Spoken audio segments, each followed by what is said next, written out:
Bismillahirrahmanirrahim. Assalamualaikum warahmatullahi wabarakatuh. Hamdan wa syukranillah, salatan wa salaman ala rasulillah, amma ba'd. Celebrate people yang dirahmati dan dimuliakan Allah subhanahu wa ta'ala. Dalam kehidupan, di mana ada kelahiran, di situ ada kematian. Ya ayyuhalladzina amanu, wahai orang-orang yang beriman, bertakwalah kepada Allah. Wal tanzur nafsum ma qaddamat lighad. Dan siapkanlah diri kita untuk persiapan hari esok.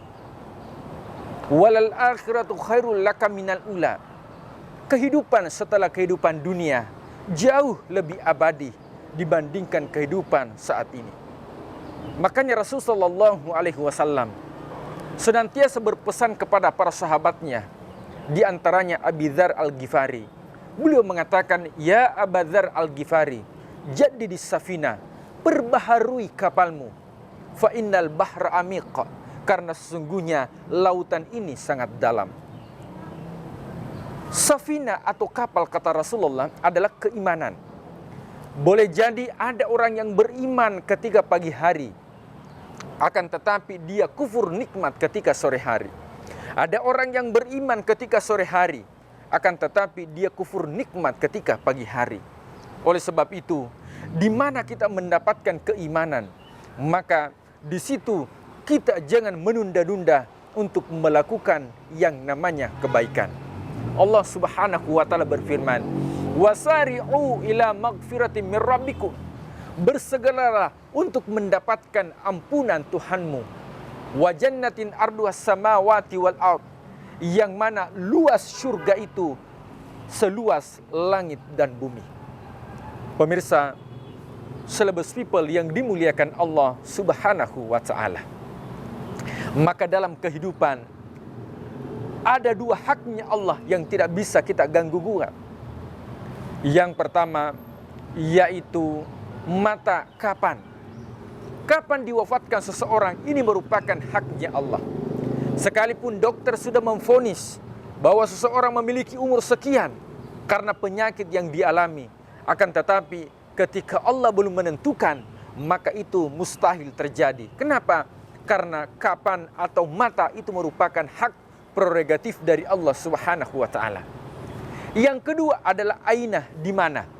Di mana diwafatkan seseorang, ini merupakan haknya Allah. Maka terkadang ada orang yang meninggal dunia di rumah, komplain dengan keluarganya, bertikai dengan saudaranya, dan mengatakan seandainya dibawa di rumah sakit, maka ayahanda ibunda tidak meninggal dunia. Maka kita mengatakan bahwa aina, di mana diwafatkan seseorang, itu bukan haknya manusia, akan tetapi itu merupakan hak prerogatif dari Allah. Boleh jadi di atas kasur, di atas kendaraan mobil ambulans, di rumah sakit, di IGD, di UGD. Kalau belum ditentukan, dipastikan ajalnya oleh Allah, maka tidak mungkin orang tersebut meninggal dunia. Akan tetapi ada satu yang menjadi haknya manusia, yang menjadi kewajiban manusia, dan inilah inti kultum pada saat ini, yaitu kaifa, bagaimana. Bagaimana seseorang diwafatkan? Maka harapannya adalah diwafatkan dalam keadaan husnul khotimah. Maka bagaimana kita meninggal dunia dalam keadaan husnul khotimah? Dalam sebuah untayan doa, sering kita meminta kepada Allah, Allahumma inni as'aluka bi husnul khotimah. Ya Allah, wafatkanlah aku dalam keadaan husnul khotimah. Kita minta kepada Allah diwafatkan dalam keadaan husnul khatimah, berakhir dengan kebaikan. Maka seorang ulama mengatakan, mautun nas ka'adatihim. Seseorang diwafatkan tergantung kebiasaan yang dia lakukan. Maka yang menjadi ukuran adalah kebiasaan seperti apa yang kita lakukan sebelum penyakit datang, sebelum kebaikan itu tidak mampu kita lupakan. Karena kenapa? Kebiasaan yang baik yang kita lakukan, maka akan dinilai oleh Allah sekalipun kebaikan itu tidak mampu lagi untuk kita lakukan. Ada seorang yang senantiasa melakukan salat, yang senantiasa melakukan puasa sunnah Senin Kamis. Akan tetapi ketika masuk bulan suci Ramadan tidak mampu lagi untuk puasa sunnah Senin Kamis, maka tetap akan mendapatkan pahala sunnah Senin Kamis sekalipun tidak melakukan. Ada orang yang senantiasa menjaga salat sunnah rawatib, qabliyah, ba'diyah. Akan tetapi suatu ketika melakukan perjalanan atau yang dikenal dengan musafir, tidak mampu lagi untuk melakukan puasa sunnah qabliyah dan ba'diyah. Kenapa? Karena sholat jamak qasar itu tidak diperuntukkan untuk melakukan sholat sunnah qabliyah dan juga ba'diyah. Maka sekalipun tidak dilakukan sholat sunnah tersebut, akan tetapi pahalanya di sisi Allah sudah dicatat di sisi Allah Subhanahu wa ta'ala. Celebs people yang dimuliakan Allah, bagaimana trik, bagaimana cara kita untuk mendapatkan yang namanya husnul khatimah? Maka yang pertama adalah konsisten, istiqomah beribadah kepada Allah. Bukankah setiap salat kita mengatakan ihdinas siratal mustaqim? Ya Allah, berikanlah aku petunjuk jalan yang lurus. Istiqomah, mustaqim itu diambil dari kata istiqomah. Istiqomah dalam beribadah. Dalam Al-Quran Allah berfirman, alladzina yunfikuna fis sarra'i wad dharra, orang yang senantiasa berinfak, berbagi, bukan hanya dikala dia lapang, akan tetapi dikala dia sempit pun dia akan senantiasa berbagi. Bukan hanya memberikan bantuan, santunan anak yatim di dalam bulan suci Ramadan atau di event-event, ada pemilu dan sebagainya.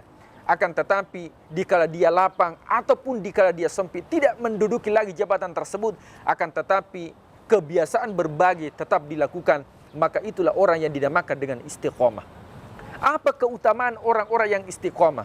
Rasulullah SAW mengatakan, khairun nas, sebaik-baik manusia, yaitu manusia yang melakukan amal kebaikan sekalipun sedikit, akan tetapi dia istiqomah melakukan amal kebaikan tersebut, maka ini merupakan personality manusia yang paling termulia. Kalau kita melihat dalam Al-Quran, Allah Subhanahu wa ta'ala berfirman, innalladzina amanu, sesungguhnya orang-orang yang beriman. Kemudian mengatakan, innalladzina qalu rabbuna Allah, sesungguhnya Tuhan kami adalah Allah, summa istaqamu, dia istiqomah. Kalau istiqomah beribadah, diberikan keistimewaan. Allah takhafu, yaitu orang yang tidak takut khawatir dalam kehidupan dunia. Wala tahsanu, dan tidak bersedih atas rezeki yang diberikan oleh Allah. Wala takhafu wala tahzanu wa abshiru bil jannah, dan diperlihatkan tempatnya kenikmatan di dunia, di surga. Maka dengan demikian, celebs people yang dimuliakan Allah Subhanahu wa ta'ala, maka trik yang pertama supaya kita senantiasa mendapatkan husnul khatimah yaitu istiqomah. Dan yang kedua yaitu senantiasa tidak menunda-nunda untuk melakukan amal kebaikan. Ketika kita ada kesempatan untuk melakukan amal kebaikan, maka lakukanlah. Kenapa? Karena boleh jadi ketika lain waktu dan lain saat amal kebaikan itu kita tinggalkan. Maka pesan dari para sahabat, ketika berkeinginan untuk melakukan kebaikan di pagi hari, maka lakukanlah amal kebaikan tersebut. Jangan tunda sampai sore hari. Kenapa? Karena boleh jadi niat untuk melakukan kebaikan itu hilang seiring dengan berjalannya waktu. Oleh sebab itu, semoga kita termasuk golongan yang senantiasa menjadi pribadi yang istiqomah melakukan ibadah kepada Allah Subhanahu wa ta'ala, dan juga tidak menunda-nunda melakukan amal kebaikan, sehingga kita termasuk generasi atau personality muslim yang mendapatkan husnul khatimah di akhir hayat kita. Demikian, nun wal qalami wa ma yasturun. Tsumma assalamualaikum warahmatullahi wabarakatuh.